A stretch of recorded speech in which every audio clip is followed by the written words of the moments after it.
بحریہ ایک پاکستان گیا تو اس نے پاکستان کا دورہ کیا. جب واپس جانے لگا تو آپ جیسے اخبار نویسوں نے اس سے پوچھا کہ حضور آپ نے پاکستان کو کیسے پایا؟ کہنے لگا میں بحریہ تھا, پاکستان سے واپس جا رہا ہوں تو مجھے اللہ کی ذات مبارکہ کا یقین ہو گیا. وہ جرنلسٹ بڑے خوش ہوئے. انہوں نے کہا جی وہ کیسے آپ بتائیں؟ کہنے لگے جی میں نے اس ملک کو دیکھا, اس ملک میں کوئی بندہ اس ملک کے ساتھ منصیر نہیں ہے. اس میں موسٹلی جو حکمران ہیں وہ کرپٹ ہیں. نظام کوئی بھی کسی بھی ڈپارٹمنٹ کا صحیح نہیں ہے. رشوت ہے, چوری ہے, جھوٹ ہے, منافقت ہے, اور یہ ملک پھر بھی چل رہا ہے. اس کا مطلب ہے کہ اسے کوئی چلا رہا ہے اور خدا ہے وہی اس کو چلا رہا ہے. ایک تو اگر یہ حقیقت ہے تو سوچنے والی بات ہے. ایک واقعہ اسی طرح کا ہے کہ ایک اللہ پر یقین رکھنے والا اور آقا دو جہاں سے وسلم کی محبت سے, یہ ان کی مہربانی سے سرشار, وہ آتا ہے جاپان ایک غیر مسلم ملک میں, اور یہاں آ کے اللہ کی وحدانیت اور اس کی قدرت کا اور حکمت کا قائل ہو جاتا ہے. وہ ان کی ترقی اور ان کی استعداد دے کر کے اللہ تبارک و تعالیٰ واقعی, میرا تو خیر ایمان ہے ہی, مزید پختہ ہو گیا کہ اللہ تبارک و تعالیٰ نے انسان کو اگر زمین پر نائب مقرر کیا ہے اور اس کو جو صلاحیتیں اور قوتیں دی ہیں جن کا پچھلے دنوں بھی ذکر ہوا, ڈاکٹر صاحب نے بھی کیا, اسماء اور اشیاء کا جو علم اللہ نے آدم کو عطا کیا تھا, اس پر یہاں جاپان میں آ کر واقعی اپنی آنکھوں سے اس کا مشاہدہ میں نے کیا. تو اللہ تبارک تعالیٰ کی ذات پر اور میرا یقین پختہ ہو. تو یہ دو ایک ہی قسم کے واقعات ہیں. یہ میرا مشاہدہ ہے. تو یہ تو میرے مشاہدات تھے. باقی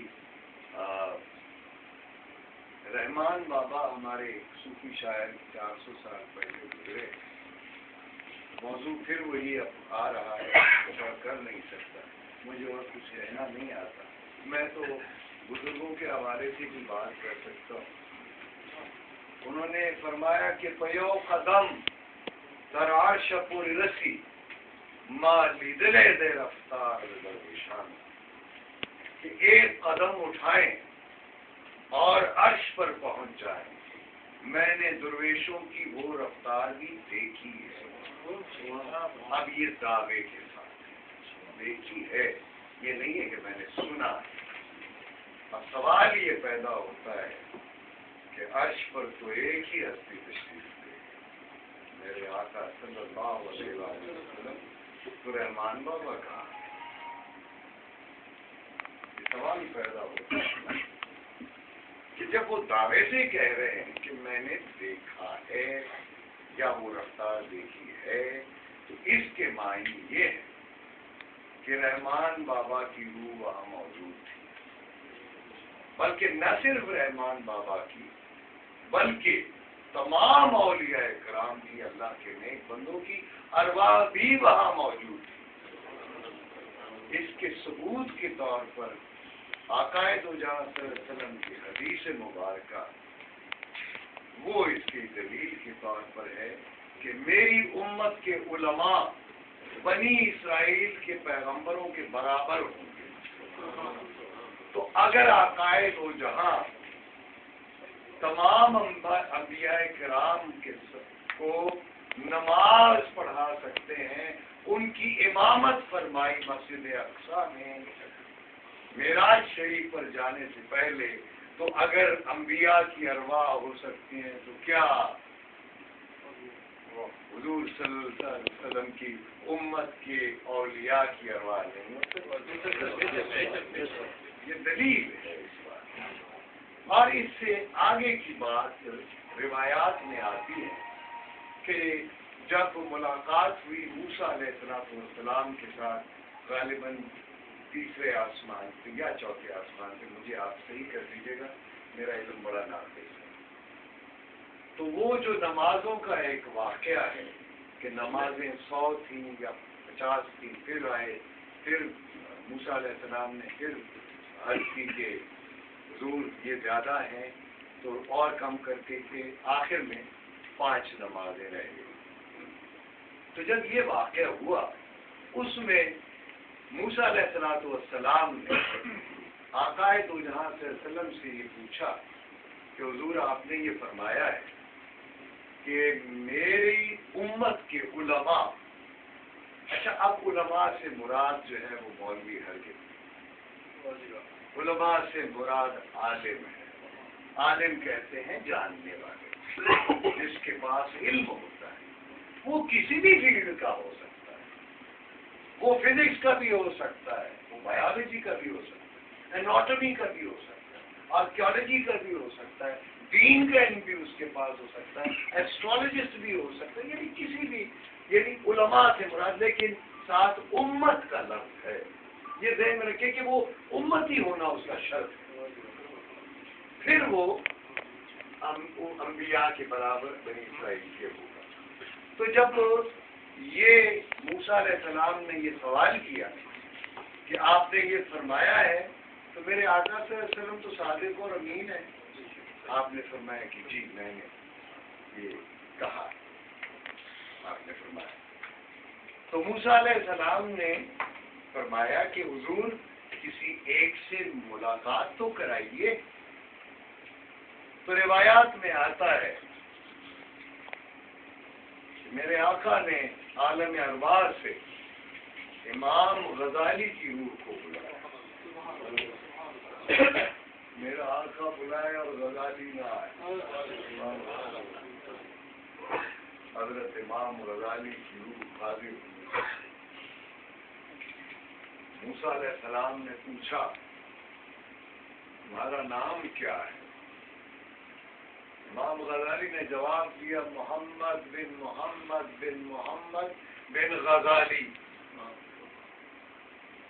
تو موسیٰ علیہ السلام نے فرمایا کہ میں نے تو تم سے تمہارا نام پوچھا تھا، تمہارے اجداد کا نہیں پوچھا۔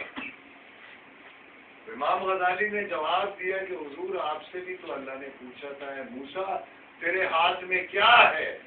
آپ نے کہا یہ لاٹھی ہے، اس سے کبھی میں بکریاں چراتا ہوں، کبھی ان کے لیے درختوں سے پتے توڑتا ہوں، کبھی اس سے دوسرے جانوروں کو بھگاتا ہوں۔ تو حضور آپ بھی تو کہہ سکتے تھے کہ میرے ہاتھ میں لاٹھی ہے، باقی باتیں کیوں بتائیں؟ تو روایات میں آتا ہے کہ موسیٰ علیہ السلام نے امام غزالی کی اس بات کو سن کے میرے آقا کی طرف حیرت سے دیکھا تھا۔ جب حیرت سے دیکھا تو میرے آقا صلی اللہ علیہ وسلم نے امام غزالی کے پہلو میں اپنی انگلی مبارک سے یوں کر کے چبھو کے اشارہ کیا کہ مقام نبوت ہے، احترام سے۔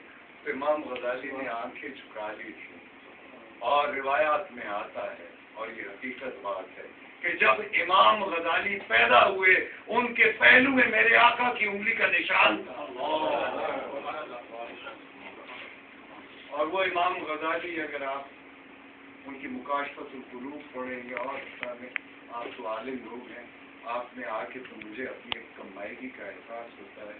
میں صرف یہ گزارش کرنا چاہتا تھا، وہ یہ کہ حضور کی امتی کا یہ مقام ہے، لیکن ہم لوگ کیا کر رہے ہیں؟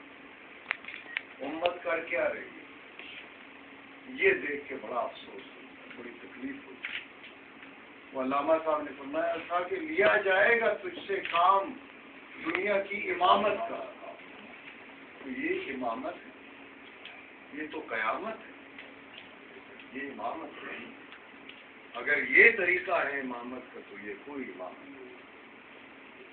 تو خدا کے لیے میں، علامہ صاحب نے 100 سال یا 80 سال پہلے فرمایا تھا اس امت کے بارے میں کہ زمانے کے انداز بدلے گئے۔ صاحب آپ کی اجازت، لیکن یہ میں نے کہیں نہیں، میرا دل کئی جگہ کیا کہ یہ سناؤں، لیکن آج کے اس واقعے نے